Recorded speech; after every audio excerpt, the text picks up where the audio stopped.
مسند احمد کی روایت ہے، جریر بن عبداللہ البجلی رضی اللہ عنہ، وہ کہتے ہیں کننا نعد الاجتماع فی اہل المیت وصنع الطعام من النیاحہ، میت کے گھر جمع ہو کے بیٹھنا اور کھانے بنانا، ہم اس کو جاہلیت کا نوحہ کہتے تھے۔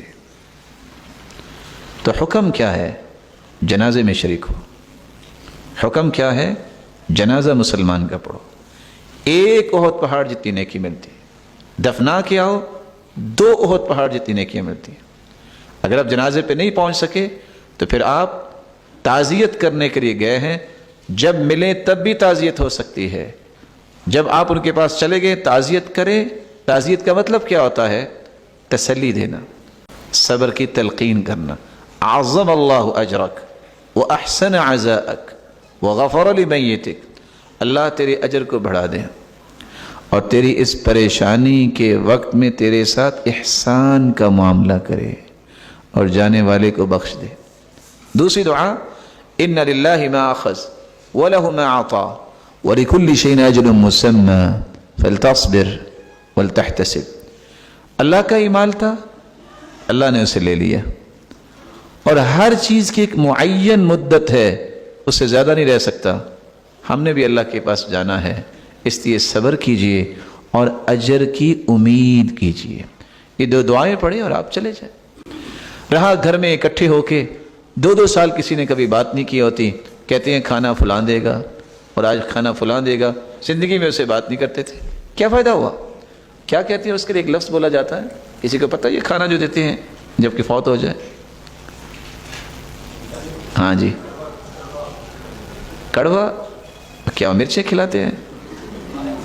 اچھا، یہ دیہاتوں میں مصیبت ہوتی ہے، یہ جی کوڑا وٹا اور پتہ نہیں کیا لفظ بولتے ہیں، نہ جانے پتہ نہیں کیسی کیسی باتیں امت نے نکال لی۔ حدیث کیا کہہ رہی ہے؟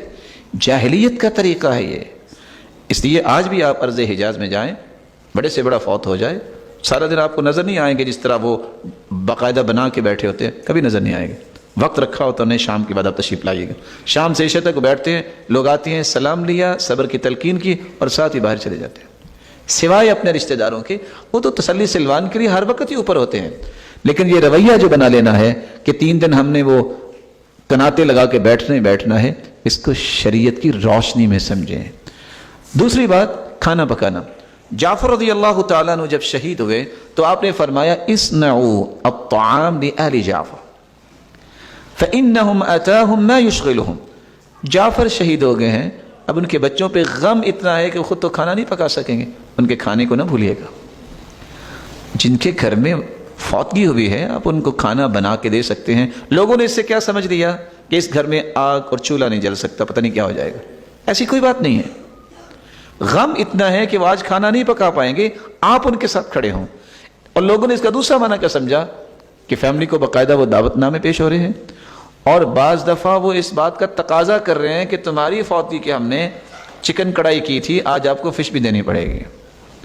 اور آپ حیران ہو کر یہ سن کے کہ دیہاتوں میں ایسے کیسز بھی سننے کو ملے کہ ایک شخص اپنی ماں کو کہتا ہے بارش بھی ہے اور میری تنخواہ بھی خرچ ہو چکی ہے، ماں آج نہ مرنا، اگلے مہینے فوت ہونا، میں کھانا نہیں دے پاؤں گا۔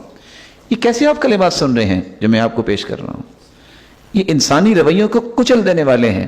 تو سب سے پہلی بات، گھر والوں کے لیے کھانے کا اہتمام کیا جا سکتا، تعزیت کے لیے جائے، جمع ہو کے مت لوگ بیٹھیں۔ ہاں، رشتہ داروں کو لے جانا وہ تو ذمہ داری ہوتی ہے کہ ہم تسلی دیں اور ان کو صبر کی تلقین کریں۔ تیسری بات، جو دور دراز سے مہمان آنے والے ہیں ان کو اس بنیاد پہ کھانا نہیں کھلاتے کہ یہ میت پہ آیا ہے، اس کو مہمان نوازی بھی تو کر سکتے ہیں، تو اس کا اہتمام کرنے میں کوئی حرج نہیں۔